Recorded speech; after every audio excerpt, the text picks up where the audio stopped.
I've been talking about doing a follow-up video to my Kaleidescape video that I did about maybe a couple of months ago, where I talk about Kaleidescape and sort of lay out my thoughts about like mostly about the current pricing and how about, the lack of potentially supporting older devices.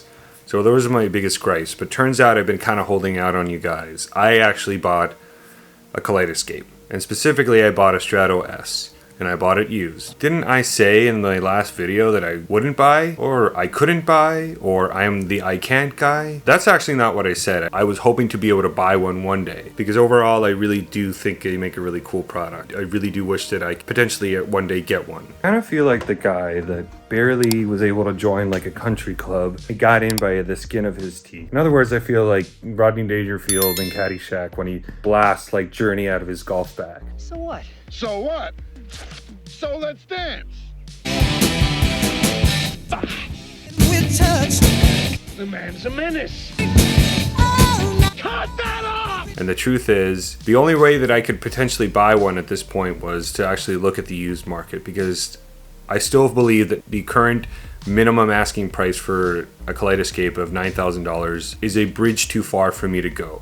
But the price that I paid for my Strato S was something that I could swallow and something that I could absorb and actually rationalize into making my decision. In my previous video, I stated that I had not owned or operated a Kaleidescape. Now I can come and make this video saying that I've actually owned and operated a Kaleidescape and have for about 2 months now. In my last video, I kind of laid out some pricing that I think would actually open the floodgates to allow a lot more people to actually join, to jump on the Kaleidescape bandwagon. And I said that I thought the price of $4,000 for the player was adequate. If they could bring it down to $3,000, that would be better. But my biggest gripe was the pricing for the storage. And I still, even after owning like a Kaleidescape for almost 2 months now, I still feel pretty much the same. I actually have a list of things that I want to talk about in this video. So first of all, I want to talk about my use case. Is the Kaleidescape going to replace my existing, video library? And the answer is no, I'm not. The use case for the Kaleidescape is basically to watch premium video on demand. Like for example, the Fall Guy just came out. I believe on Tuesday. You could buy it on iTunes for $25. I could buy it on Kaleidescape for $25. I'm obviously gonna, since I own a Kaleidescape, I'll probably just buy it there. The Fall Guy is a movie I would have probably seen in theaters if I had the chance. Me being a dad, 3 kids, it's just very hard for me to go to the theater, and I also own this amazing home theater. It's got to be like an event to get me to the movie theater, and I know, and which is a shame. If I actually had a more flexible lifestyle, I could probably get to the theater a lot more. But the last movie that I saw in theaters was Dune Part 2. I just I took off time from work, and I just found the way to go watch that movie in theaters, and it was absolutely worth it. And I also watched that movie here. But yeah, the use case for the Kaleidescape for me is just I want to watch movies before they come out on disc, and I'm just thinking of it as a way that I can just an extension of the movie theater window. Instead of me going to the movie theater, to the real movie theater, buy it on Kaleidescape and watch it in my own theater when a couple of months before it comes out on disc. See, I'm not going to buy all like brand new releases that come out on Kaleidescape. Like for instance, Abigail just came out. I didn't buy that. There's also the issue that I've noticed of some Kaleidescape movies are like more expensive. It seems to be like the more popular movies, like Dune Part 2 was $40 on iTunes. It was $30, so there's a $10 discrepancy. The new King Kong Godzilla movie was also $40. It's $30 on iTunes, so there's like a $10 discrepancy there. I've noticed that some movies are like $5 more in Kaleidescape as well. That's a little easier for me to swallow, but to pay $40, I'd rather just wait than pay the extra $10, because I know I can get it on. If I really wanted it, I could probably get it on disc for $30, or I can just wait to rent it. $10 premium is a little too much for me. I can pay. I think $5 premium is worth it, given the quality and the audio that you're getting on the Kaleidescape. But $10, I feel like it's a bit of a cash grab.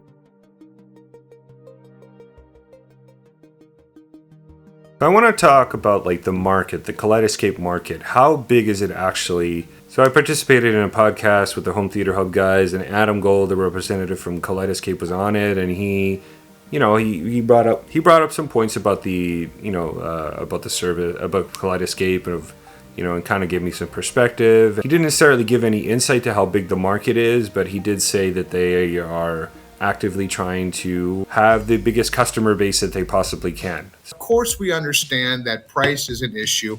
And of course, being a company that is looking to grow our business and looking to be a major player in this industry, as we are, but more so bringing more, I think somebody said it to me earlier about bringing more people into the ecosystem. That's exactly what we want to do. To be honest, I believe that the Kaleidescape market is like a niche, super niche product. Given the price, it's just an ultra luxury product. It's for people that want absolutely the best. They want nothing but convenience. So yeah, the market's probably relatively small, and but I really do hope they figure out a way to bring the price down a little bit to probably broaden the market, broaden the customer base, get more people on board. Because I really do think what they're offering is a really cool service.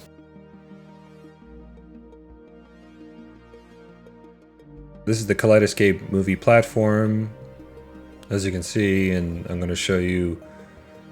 These are the movies that I've purchased so far. Most of them have been at the after Disc to Digital.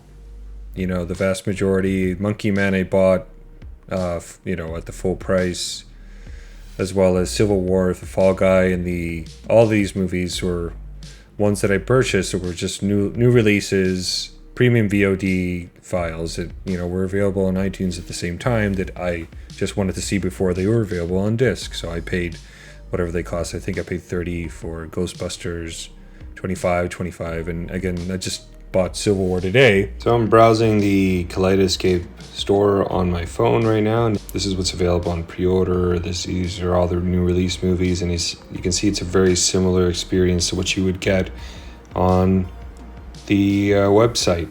If you just go on the website, obviously the website has more information. If you actually click in to, let's say, any movie, you'll actually get the download size and stuff. Phone and the iPad apps don't have that.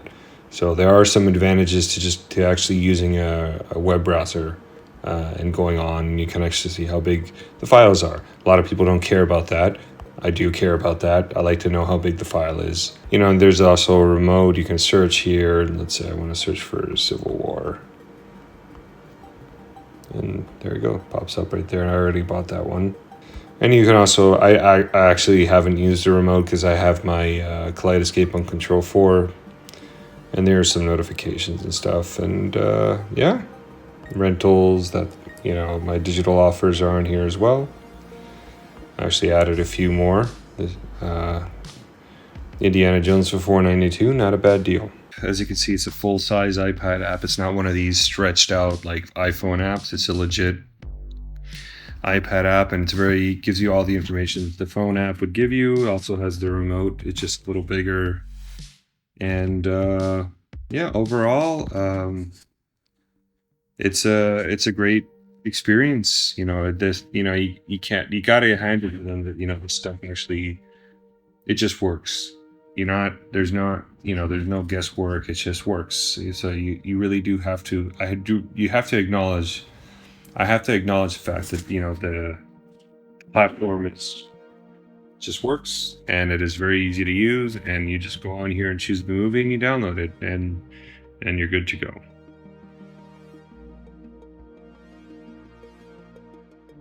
Another thing that I really enjoyed is Disc to Digital. I bought my player on eBay, and at the same time I bought one of their pre-approved Blu-ray players that you can connect to the player to get Disc to Digital. And I've done about a third of my Blu-ray collection, Blu-ray and DVD collection. I've done the Disc to Digital. I've only purchased about 25 movies. A lot of the movie prices are pretty good, so they're under $5, like $4.92 if you're going from Blu-ray to 4K.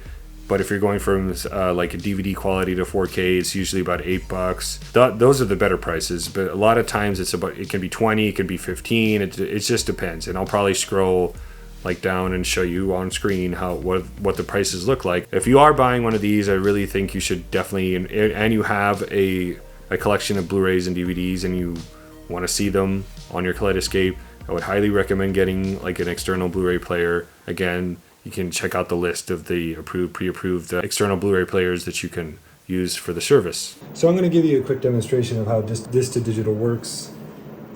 You're just going to turn on the external drive. Open the case. You're going to see that the Kaleidescape light is blinking, and I'm going to put in my Captain America Winter Soldier Blu-ray in. Put it in.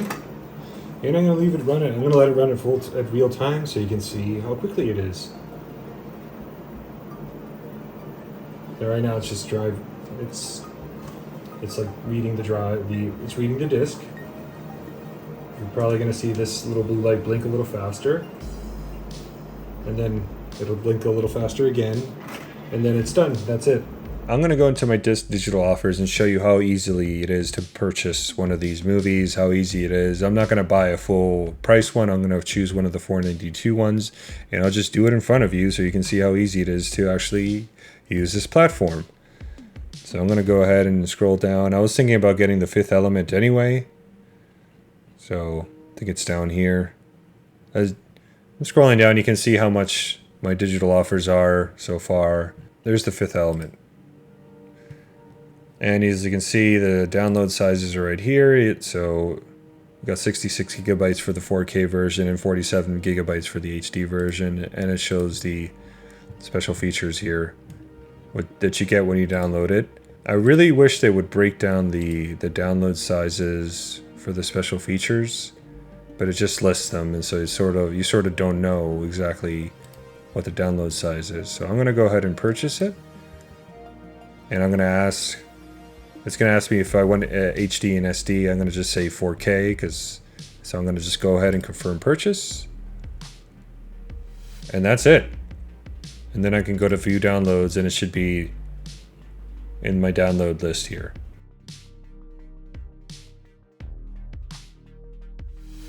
If I were asked if my movie server, my DIY movie server disappeared and I had to deal with nothing but Kaleidescape, could I make it happen? And to be honest, with the 6 terabyte one, I think it would be a challenge. It'd be limited to about 80 movies at 4K quality, or maybe 120 in HD quality, because the HD movie sizes are pretty big. Bigger than you think. But yeah, I think it would be a challenge for me to just use the Kaleidescape exclusively, given the size of of my current server. I think I would need at least 48 terabytes to make this work and I'd probably need a couple, like more than one player. So I'd probably need 48 terabytes of storage plus like one player, and I could probably make that work. Yes, I know that all your movies live in the cloud, but you know, when you only have 6 terabytes and you have just a small amount of movies in your pool at any one time, you really have to kind of plan ahead, because my Strato S takes about an hour to download a movie, as opposed to like the newer players. I have gigabit internet too, so the limitation is not my internet. The limitation is the hardware that can't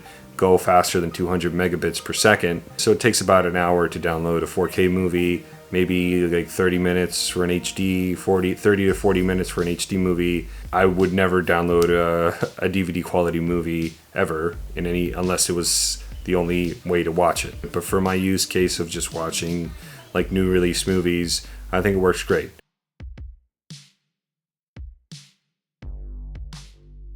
So let's give you a little tour of my Kaleidescape. I got it on my Control 4 here.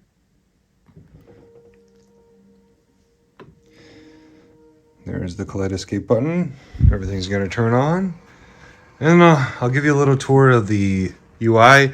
I'm not going to go into too much detail about the UI since Kaleidescape's been around for a really long time, but I'm going to kind of give you an idea of what it looks like and what movies I have. So when you first turn on the Kaleidescape, this is what you're going to see. This is called the covers view, I guess.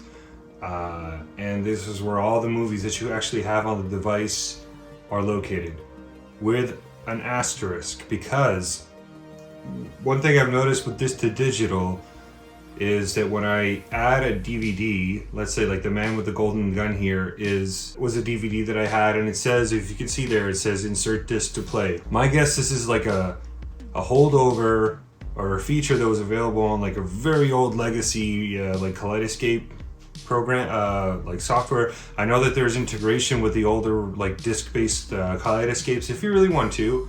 And I think this is like, maybe it looks like it only works with DVD. It's only DVDs that you rip. So when you first buy a Kaleidescape and you don't want to see absolutely nothing on the screen, and you have a bunch of DVDs, you can rip them and you at least see you'll at least see something. Like for another one would be, I think, this Fargo. Fargo is another one that says insert disc to play, and it was a DVD, and I can see it, even though I never purchased the movie. So I don't know if I don't think it's a glitch. I think it's a feature that just they're still supporting on like older devices. Gia as well as another DVD. Again, I didn't buy it, but it came from a DVD. The Godfather as well, another one. For some reason, I can play the trailer. I can play the Godfather trailer, but I can't play the movie because I don't own it, and it would require me to put a disc in, but you can't really. And there's the trailer playing. Okay, so again, you can play scenes. Again, it's all grayed out. You can't play anything. Again, I don't own it because this is just a DVD that I put up. The Great Escape is another one of these DVD things. Insert disc to play. I think Total Recall is as well. For some reason, I have a digital offer on it, so I can upgrade it for $4.92, which is kind of cool. Other than that, the UI is very simple. It's incredibly simple. So it's just an alpha. You can have it. I have it set to alphabetical order, but you can also hit a button and it reshuffles everything, and it brings you other movies that are somewhat similar to John Wick. So it actually brought over Monkey Man, another movie that I own, and Terminator, which are which are action movies. It's also brought over Edge of Tomorrow. And if I hit the guide button again, it'll reshuffle it and just bring similar movies and stuff. But overall, it's a very simple interface, and this is just list one. You can list stuff by genre. You can choose action or sci-fi, and then it'll just give you all the sci-fi stuff. I don't use that. I typically use covers. I don't have a lot of movies, so it's not a big problem. But for somebody with a lot of movies, the covers might be a little overwhelming to scroll through a lot of movies. Then there's also collections. These are all just paused. These are the movies that I've played.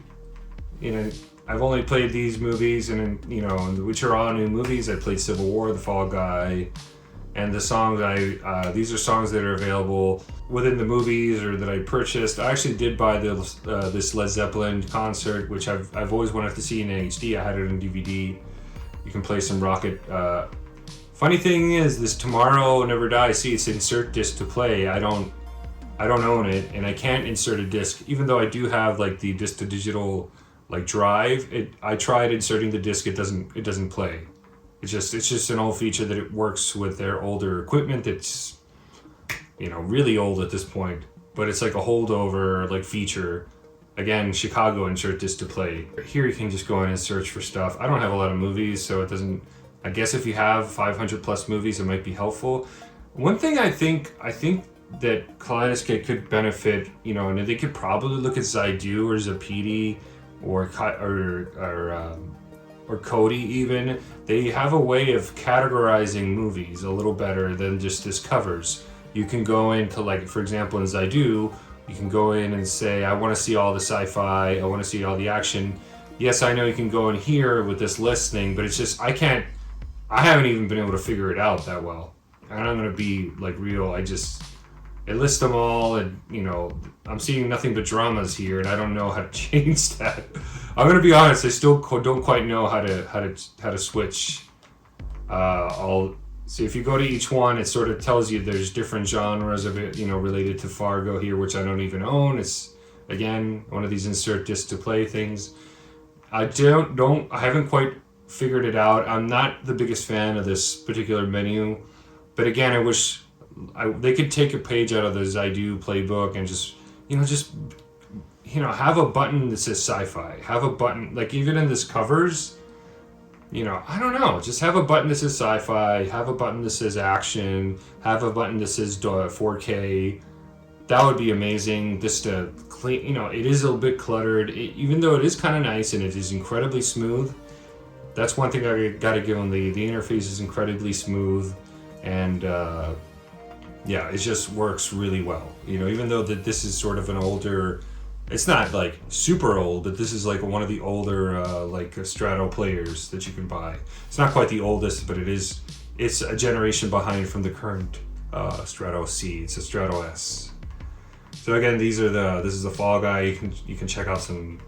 You can go to check out some scenes. So you can hit like the club fight scene from Fall Guy, which I won't play very quick. I'll just play very quickly, and should start relatively quickly.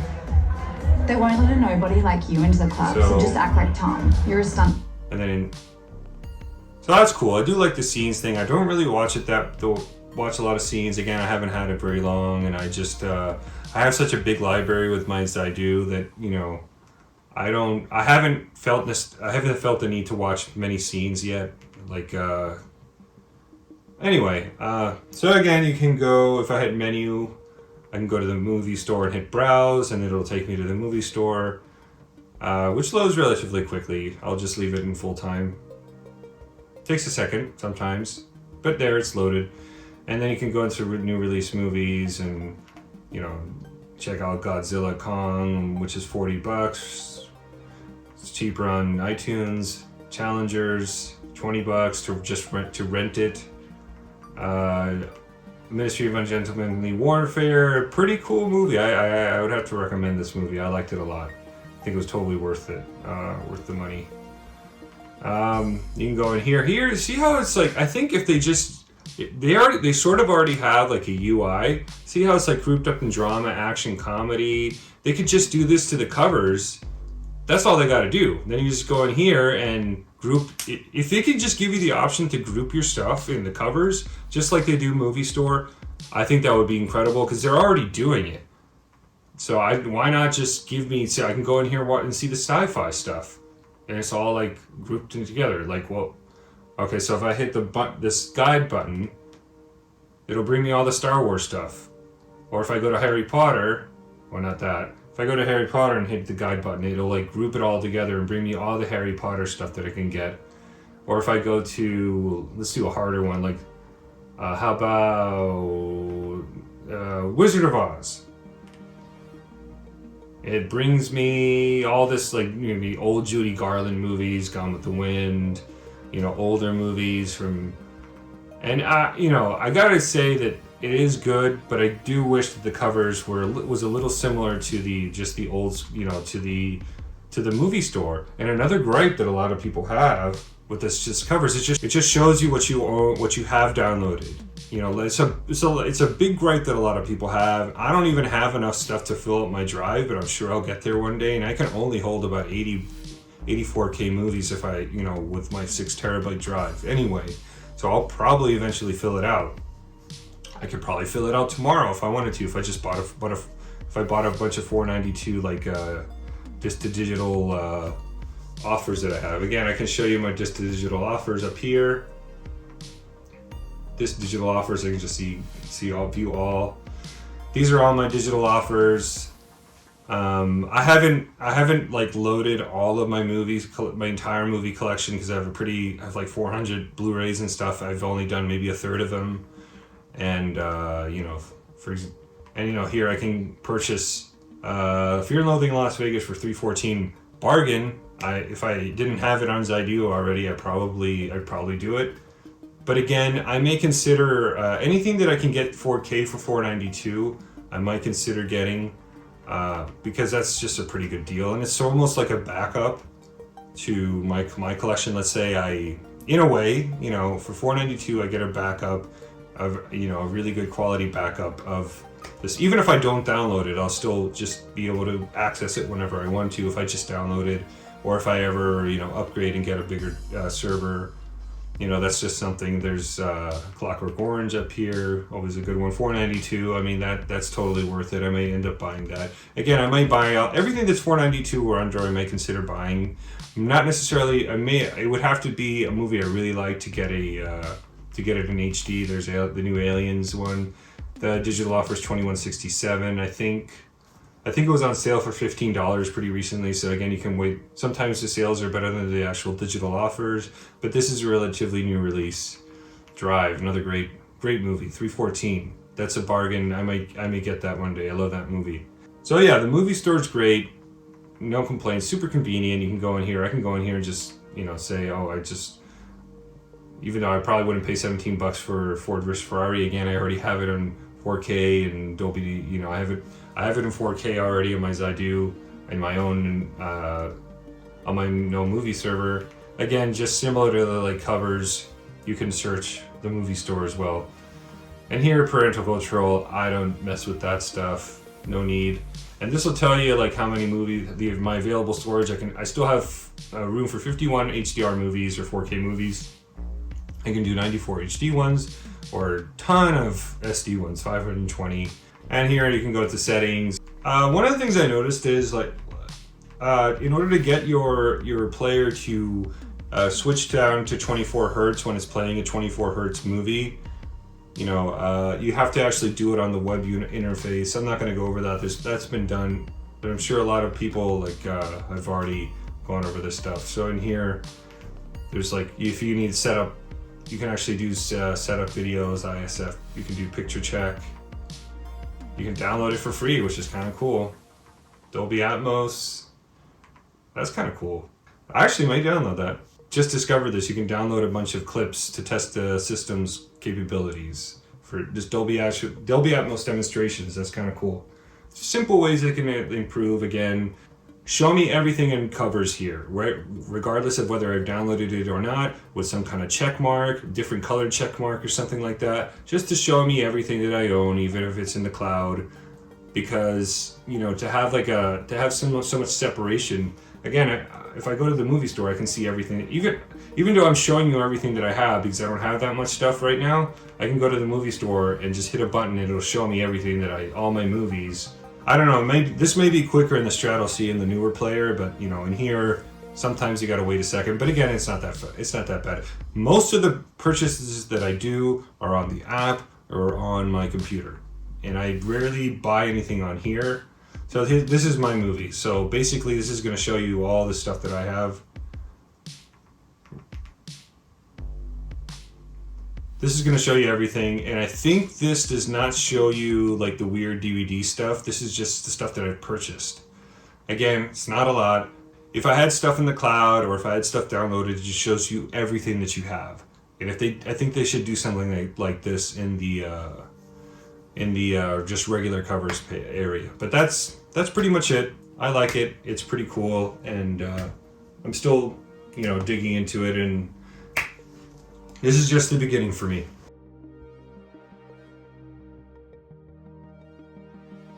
I want to make a couple of observations about the sizes of the files. I get that one of the selling points of Kaleidescape is the fact that their 4K video, they say that it's often higher bit rate, or the size of the file is often bigger than what you could get on the 4K Blu-ray. And I can attest that that's actually true. A lot of times the 4K Blu-ray is limited to between 66 and up to about 100 gigabytes, which is depending if it's a dual layer or a 3-layer disc. And a lot more movies come in a 2-layer disc, so it's probably limited to about the 60 gigabyte range would probably be on average. But is 60 gigabits a bad amount of data for a 4K Blu-ray? Absolutely not. I probably couldn't tell the difference. And I'm going to be 100% honest, I probably could not tell the difference between the disc version and the Kaleidescape version. And if anybody says otherwise, good for you, and I'm glad you can tell the difference, but I cannot. If you're pushing beyond the capability of the amount of bitrate that the disc can provide, it's just for bragging rights. Another thing I want to mention is that the vast majority of the Kaleidescape library is in HD format. And obviously you can download any movie that's in 4K and HD, and that's included if you want. One thing I've noticed about the HD movies is they are quite large compared to when you compare them against the 4K counterpart. So on average, we're talking about the 4K movies on Kaleidescape are about 60 to maybe 80 gigabytes, give or take. Some of them are bigger, Some of them are smaller. I've seen as little as 50 something gigabytes. I've seen as high as about 110 with like Avengers Endgame or something, which is enormous. And that's one of the biggest that is one of the biggest discrepancies between the disc size and the Kaleidescape size. So in my opinion, the bitrate war, the pissing contest, trying to like have the most amount of bits or bitrate, that can continue on by all means. You know, keep giving us the best quality on 4K, but I think the HD version of all the movies should be further compressed using H.265 or HEVC, and that would reduce the bit rate. Some of these files are enormous, are like rather big, and I can imagine that some of these files are including like special features, like for example the Last Jedi 172 gigabyte download. I'm assuming that includes special features and that and the like, and you don't have to download those if you want. But then again, I haven't downloaded, so I can't confirm that. The 4K version of The Last Jedi is 79 gigabytes. The HD version is 172. Again, that might include all special features and all that, but that's a huge amount of space to be taking up on your hard drive. I wish Kaleidescape would offer more bitrate sizes. By all means, you can keep the legacy version of the HD quality of the file, which is in H.264. And, you know, just keep that. You know, I'm assuming you have that around for compatibility with older equipment. A lot of people have old equipment that they're still using.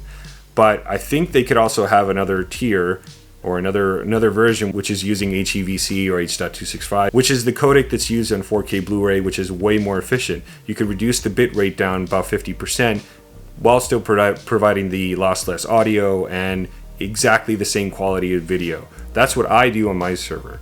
All my videos that I put on my server I compress down to H.265 because I know that it's going to give me the same quality, about the same quality, and it's going to take up a lot less space on my server. The same thing goes for standard definition or DVD quality videos that they have. I've seen files as high as over 20 gigabytes, and we're talking gigabytes. That's about as much as 3 DVDs worth of data for an SD file, which doesn't make any sense to me. It's just bits for the sake of bits. I also suspect that they're using MPEG-2, which is a codec that was introduced in 1996 when they introduced DVDs. It's an ancient video codec. You know, given that this hardware can support up to HEVC or H.265, they could probably get that 20 gigabyte file at under 4 gigabytes easily, and you would not notice the difference. H.264 is about twice as efficient as MPEG-2. So let's say the 20 gigabyte file, which is MPEG-2, could be brought down to 10 gigabytes at H.264 with no noticeable loss in quality. Again, and H.265 is another 50% better than H.264, so you can bring it down to about 5 gigabytes with no noticeable decline in quality. It's hard for me to just let go and let a company kind of decide how big a file should be. Server storage costs so much on the Kaleidescape platform. I think it's more and more important to be cognizant of the fact that these files are enormous. You know, some of them are huge. I'm not talking about I think the 4K ones are adequate, given that they're most of them are relatively similar in size to the disc quality, and there currently is no better encoder other than like AV1 maybe. But AV1 is only like 10% better than HEVC at most. So it wouldn't be a dramatic improvement in space. But I really do think the Kaleidescape can do a better job with either providing more bit rate levels, like different quality levels, or just keeping up with like the current times with the codecs. Again, I'm just guessing. These are just educated guesses. I have not confirmed that they're using older codecs. You know, given the sizes of these videos, it's hard for me to get to another conclusion. You know, another reason to keep up with the times with codecs is I doubt that they're paying $26,000 for 96 terabytes in their server side. I bet their servers are run very similar to any data centers cost. So they're probably paying normal hard drive prices for on their side. So I think they should be. I think they're a little cavalier with the amount of storage that some of these files require, especially the HD ones, which are not what most people would consider to be the cutting edge. I think if it's not cutting edge, 4K is cutting edge, you should definitely keep those at like competitive with disc or exceed the bitrate quality of the disc. For the HD version, I don't think there's any need to keep the file sizes so big and use older technology, potentially, again, I haven't confirmed this, to encode their video files.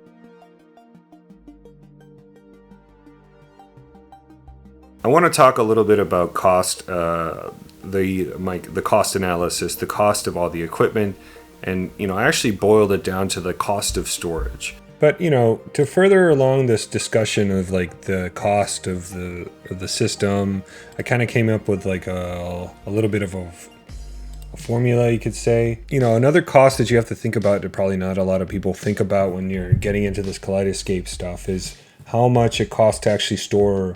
How much does it cost per gigabyte when you buy the storage? So let's start with the 96 terabyte one. You get about 96,000 gigabytes at a server cost of $27,000. That's 28 cents per gigabyte, and it goes all. Well, I went over all the current models that are for sale, and the highest cost per gigabyte is just the 8 terabyte SSD at $1.25 per gigabyte, and my player at the price that I paid, I'm paying 58 cents a gigabyte, which is not the best, deal as far as cost per gigabyte, but it's certainly the lowest price of entry by far. This is just looking at it at the server level. If you include the actual player cost, you can't just play a movie without a server unless you have one of the, like my Strato S, which contains both in one unit. That's why there's a $0 player cost here. If you factor in the cost of the player, it goes up to a high of $1.75 per gigabyte for the 8 terabyte SSD model. If you factor in including the cost of the player, and mine stays the same. So if you factor in these costs, my 58 cents per gigabyte isn't that bad. Probably the best bang for the buck here is probably the TerraPrime Compact 22 terabyte at 64 cents per gigabyte, we're talking $14,000 to get into it, because the $9,000 entry of the 8 terabyte basic one is $9,000, and it costs $1.13 per gigabyte. I mean, this is incredibly expensive, and I don't think you have to have so much money to do this, but this one here, the 48 gigabyte one, is probably the best bang for the buck, because to get to overall the best cost per gigabyte is that most expensive one, which makes sense. For going for the $20,000 48 terabyte model, it's only a 10 cent per gigabyte penalty. So where do I go from here? So the cost, I wanted to do this because I wanted to talk about how much it costs to actually store a movie. So I found and why I think Kaleidescape should implement some more efficient codecs for encoding their movies. So right here, the total download size, which I'm pretty sure includes the special features for Gone with the Wind, which I'm assuming is encoded at H.264, is 137.9 gigabytes. So if you factor in the cost per gigabyte for all these models that I discussed earlier, we're talking it costs $44.53 to store this movie. If you factor in all these costs here, and it costs me $80.44. Given that I download all the special features and everything, if I download the whole 137 gigabyte file or files, it's going to cost me $80.44 of my storage, my 6 terabytes, to store this thing. And it goes all the way up to $241 if you get the 8 terabyte SSD model. So this sort of breaks it down. Again, I'm including, this is the cost per gigabyte, including the player cost one, which is more realistic, really, because you need a player. So as far as like what you can do if Kaleidescape decided to actually encode all HD files, which Gone with the Wind is an example of a movie that's only available. There's no 4K version as of yet, so you need to buy it in HD. So this conservative calculation for an H.265 version of Gone with the Wind would reduce the file size in half. Basically, that's conservatively. Very easily could reduce the file in half, which would mean that it would reduce the cost to store all of this, it reduces everything in half basically. But I think you can go even further and reduce it to this level. I think it's very realistic, and you probably wouldn't be able to tell the difference if they just encoded it at a level where it reached this size, and it's basically taking 137 and dividing it into 3, and then you get this 45 gigabyte number. Again, I don't think the fact that HD is definitely not the cutting edge. I think they should definitely consider offering these different tiers of storage of bitrate level, and obviously offer a version in H.265, which the player is more than capable of playing, because 4K videos, it utilizes H.265 or HEVC. I would bet that a lot of people would select the lowest quality version here, to just save a lot of space. I also calculated the max amount of movies that you could store given the file size, right? So the 96 terabyte one, you can store 696 of these Gone with the Winds at 136 gigabytes, or I could store 43 in my Strato S. But if I was able to download a 45 gigabyte version, I would be able to store 130. It's even more extreme when you factor in like the DVD quality stuff. My educated guess is they're just using MPEG-2 for their DVD quality stuff, which yields a 26 gigabyte file or files. Again, this probably includes all of the supplemental and special feature stuff, so 26. So you end up with 26 gigabytes here. So you can store 3,650 in the 96 terabyte server, or I can store that amount 228 times in my Strato S. If we did a very conservative H.265 conversion, we can bring the file size down to 6.5 gigabytes and store 14,600 in the 96 terabyte server, and I can store almost 1,000 movies at this file size. And again, we're talking about SD quality. This is incredibly low detail. To put it into perspective, SD quality is, I just did a rough calculation, is 24 times less detailed than 4K, or approximately 6 times less detailed than Full HD, which is 1920 by 1080p. MPEG-2 is like a 2 generations old video codec.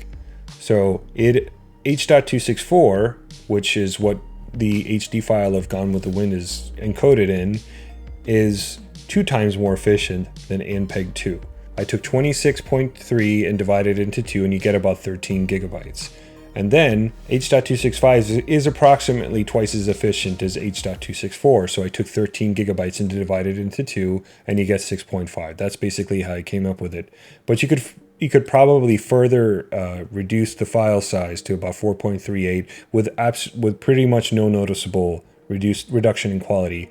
And also, I should also mention that all of these calculations would retain the original audio that the original H.264 file was encoded with, probably DTS Master Audio. So the audio track for the HD version is DTS Master Audio, and it's Dolby Digital for the SD version. Okay, so I also did these calculations for another movie. I did it for The Fifth Element. The movie size is 47 gigabytes for the original HD file, H.264. Again, assuming that I'm pretty sure it's that. And then you can conservatively cut it down to 26.5, and then you can probably further cut it down to 15.6 with no noticeable degradation in quality, or very minimal. You could store the HD version 127 times on my Strato S and up to 2,000 times with the 96 terabyte version of this server, but we're talking about, the massive amount of money. It's sort of a no-brainer, and honestly, most people wouldn't tell the difference. Again, I did the same calculation again for the SD quality, very similar. Went from 13.2 to 2.2 at the very lowest compression level. And again, that would mean that I can store 2,727 of the Fifth Element versions in SD quality using H.265. I think it's a no-brainer, and I really wish Kaleidescape would just implement some newer codecs for their files and be a little more efficient. with the storage needs, given the amount of money that all these servers cost. But maybe they have an incentive to not do that because they want to sell you more server space. And one more thing to mention is that the obviously just the 47 gigabyte version of Fifth Element in HD costs $15 to store on the 96 terabyte one, $27 on my Strato S, and everything in between. But at the more compressed H.265 versions, it's $5.06 and $9.14. And if you really wanted to have the SD version, it would be $1.28 on my Strato S and under $1 fine. We hit under $1 to store it on the 96 terabyte version. Just another thing to note that, you know, the cost to store stuff reduces dramatically when you further compress with probably very minimal to no noticeable quality degradation.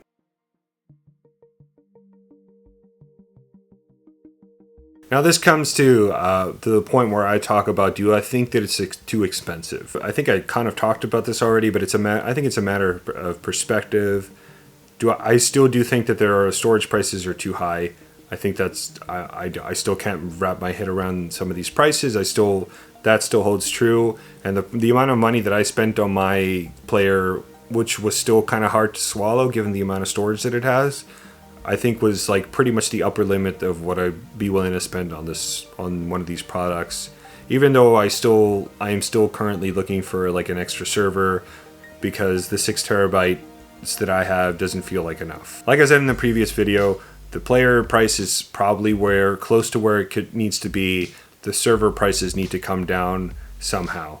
Our products, yes, they're extremely unique. Those hard drives, those enterprise-grade hard drives we use are locked down and very specific and proprietary to the Kaleidescape system. That's why, because people always say that, I can go on CDW and buy a 22 whatever and it's $400. Well, that's certainly not what we're using. Our chassis are made from aircraft aluminum. Do they have to be? I don't know. I think they look awesome. I think they feel awesome, but aircraft aluminum is not cheap these days. Then we manufacture our products in Northern California, Silicon Valley, in about 5 minutes from our office in Mountain View. And there certainly are less expensive places to manufacture electronics in Silicon Valley, California, but we like to keep the product made in America. Then, of course, we do pay licensing fees to the studios. There are so many hidden costs. I understand that they are very proud that they build all their equipment in the United States, and I honestly don't want to take away anybody's job, but maybe with the use of more automation or something, or different suppliers, if they can like somehow bring down the price and broaden the customer base, sell more equipment, then they can sort of spread out the cost a little further. I think that would be maybe a way, but again, I have no insight to how they operate and on their their costs. So how much is the convenience worth to you, that you don't have to make your own server, that you don't have to rip discs, which a lot of people aren't comfortable doing that? How important is for you to have the best quality?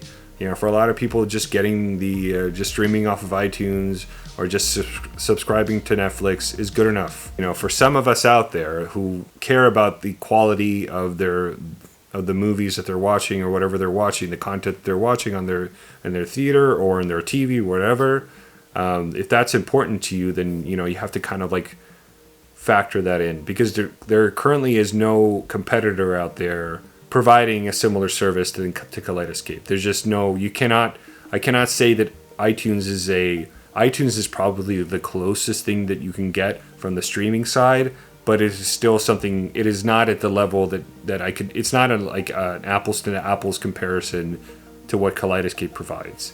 Kaleidescape provides the equivalent of what you can get on disc, basically, and iTunes is getting closer, and it's getting closer every day. That's why I make these videos, because I really want to help Kaleidescape kind of stay cutting edge and try to help and give my 2 cents on the service. Being a current customer, I'm not making this video in any way to hurt them or to disparage the company. I just want to provide constructive criticism, especially after having used the product for a while.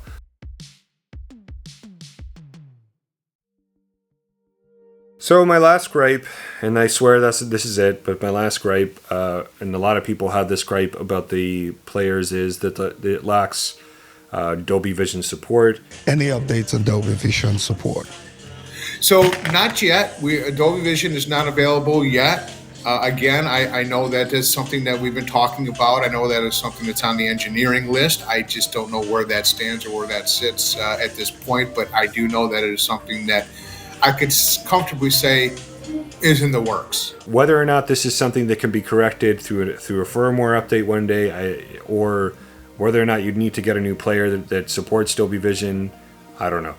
And I haven't heard anything of a roadmap to include Dolby Vision, so that probably won't be happening anytime soon, but who knows. So that definitely could be something that I wish they could probably implement one day, hopefully with a firmware patch. A lot of people defend the lack of Dolby Vision support as the fact that most of the people that use a Kaleidescape are using it in a theater room with a projector, and most good projectors, I should say, don't support Dolby Vision. They either support HDR10 or HDR10 Plus. But I assume that that's going to be changing one day. The truth is that most projectors just cannot get bright enough to do HDR justice most of the time. They get pretty good. My projector does a pretty good job, and it's a 6050 UB, an Epson 6050 UB, and it gets pretty close because I have a positive gain screen. I chose my screen basically for HDR in mind, knowing that it probably wouldn't produce the deepest blacks, but at the same time I did want it to have the pop of HDR, as much pop as I could get from my projector.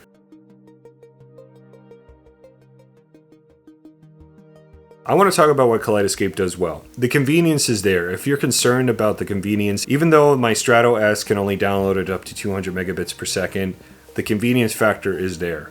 When a new movie comes out, I see it, I get a notification and say we got a new movie. I can just hit the purchase button, I download it, I have it on my player in an hour. So if you plan ahead, it's fine. But the convenience is there. You can browse their store. They have a ton of options out there, and it's just, if you're interested in buying a movie, you just click it, and it's super easy. It's a very frictionless kind of like purchasing experience. You can browse the movie store on your app. You can browse it on your actual player. You can browse it on on a website, and it all works flawlessly. And it's all sort of interconnected, and it just works. So it's definitely one of the pluses that I've noticed. So I think I've rambled on quite long enough. If you have any questions about the Kaleidescape, feel free to leave them in the comments. I want to hear what you think. I know I've probably said a lot. Truth is, these are my thoughts. Do I think Kaleidescape is worth it? At what I paid, I could say, yeah, I think it's worth it. At $3,500 for my Strato S, which I bought secondhand, and hopefully it lasts a long time, I think it was a good purchase. I'm gonna call it like a luxury purchase. The truth is, I was really curious about trying out the service and seeing it for myself, because I've seen, obviously, like a lot of you, I've seen a lot of videos of people using it and talking it up and raving about it. I just needed to see it for myself and experience it. And yes, a lot of the things that a lot of the other people that have mentioned about the service is true. It's very convenient. The quality is there. You're getting the best sound, you're getting some of the best video that you can get for your home theater. That's all true. But the truth is, it's a luxury product. And a lot of people bring the analogy of cars into it. I've seen this over and over again. They say, would you walk into a Ferrari dealer and say, your car is too expensive? Your car, it's $300,000. I want it to be, I don't want to pay over $100,000. So, okay, so you buy a used Ferrari. I guess that's the solution. So that's what I did. So I bought a used Ferrari. I bought a used Kaleidescape. For me, that was my entry into the ecosystem. I think it's hard for anybody to justify $9,000 for a base 8 terabyte system. If you value the quality, best quality, if you value convenience, and you just want something that just works really easily and you don't have to think about it too much, then yeah, I could probably recommend it to you. I hope Kaleidescape can, keeps evolving. I hope they find a way to lower their prices potentially, especially for their server, on the server side, on the storage side, because I really do think that the more people they get on the service, the better for everybody. I think it'd just be better to have the broadest customer base possible for the longevity of Kaleidescape. I just hope they figure it out. because I want to buy an extra server, and I have a hard time rationalizing paying $5,000 for 8 terabytes. I still have that problem, and I don't think I can do it. So I'm just going to have to live with the fact that I have the 6 terabyte system and just use it the way that I've outlined in this video. But anyway, if you have any questions about Kaleidescape, those are basically my thoughts for now. I don't know if I'll do a part 3 of my thoughts of Kaleidescape. I feel like I've covered everything. But if you guys have a bunch of questions that I didn't cover in this video, leave them in the comments, and maybe I will do a part 3 video. But anyway, it really helps a lot if you can like and subscribe, and I'll see you in the next one.